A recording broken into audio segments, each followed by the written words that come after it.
Welcome to a new series. For this one, I scrolled down the all new releases category on Steam looking for obscure games that are either fun casually or have good speedrunning potential. The first one I decided to give a try was Silence in the Cabin. The Steam page describes this as an open world survival horror game with linear story sections. Upon opening the game, I am warned about something. I don't know what, because the text was microscopic. And then I reach the main menu, which only has one button and turns out to be the only menu in the entire game.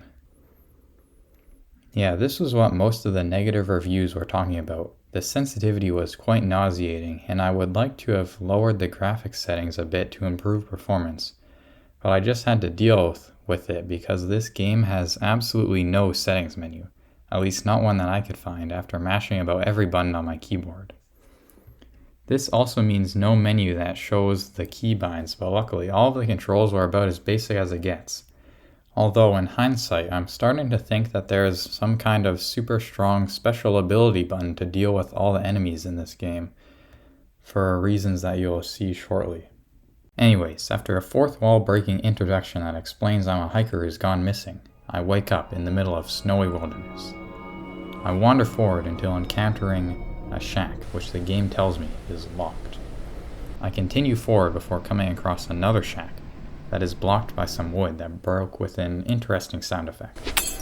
In this shack, I collect a key that unlocks the previous shack. So I head back and am teleported inside. The place is pitch black. A new knife is waiting for me on a stack of boxes.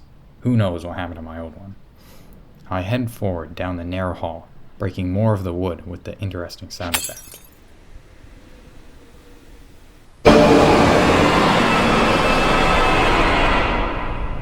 After that, I pick up a gun and continue forward until looping back to the front door, which has now been locked behind me. I then have my first enemy encounter.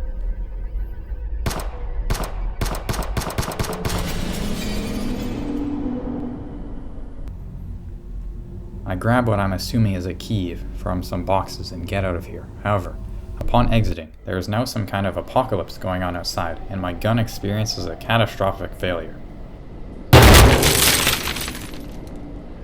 Luckily, there is an exact replica 5 feet away. Yeah, for some reason, every time you enter or exit a building, you lose all of your equipment, but there are always exact replacements immediately after. So that first linear story section was pretty good, but unfortunately, it's basically the best this game has to offer. And it's all due to the enemies, which the map is now flooded with, being absolute bullet sponges. I don't know if this is due to broken hitboxes or enemies being practically immune to non-headshot damage or just ridiculous amounts of health. It was probably all of the above. Like, take a look at this clip.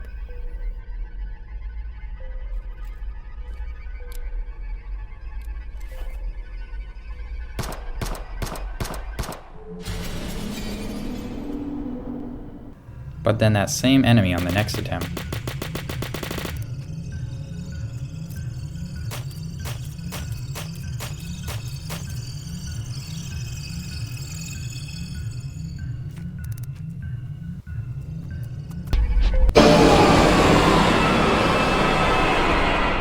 This made this second linear story section almost completely unplayable because you don't have enough ammo to be able to dump like 20 plus bullets into each enemy. However, I was not ready to give up yet. I was going to develop a plan. Step 1. Lure this enemy over to this wall and clip through it, then sneak behind them. Step 2. Shotgun the second enemy. Also, while doing this, you can press a button that's located on the other side of the wall to unlock the next section. Step 3. Aggro the next two enemies but run back and climb up these rocks, to then juke behind them.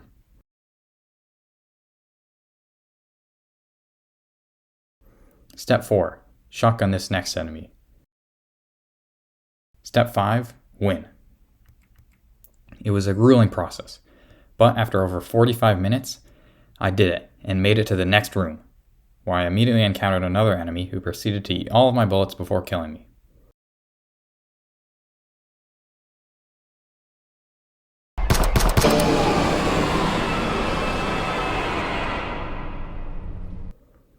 So that was as far as I made it. After that, I switched my focus to trying to find a way to clip out of the starting room, but found nothing. So at least that part of the game worked. You know what part of the game doesn't work? The quit button. Well, actually, there is no quit button, so my only way out was Alt F4ing the game. So that concludes my Silence in the Cabin playthrough. For an overall ranking of the game, I'm not too sure. My personal experience was pretty awful, but that was mainly because of the broken enemies. The game is free, and if this issue is fixed, the game would probably be okay and might have some good speedrunning potential once it's actually beatable. So that's going to conclude this video. I was originally planning on doing 3 games per video in this series, but that would take ages to edit.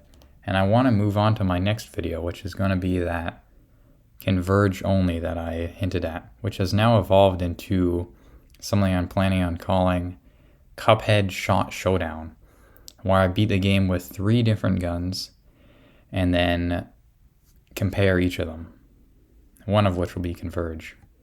So yeah, thanks for watching.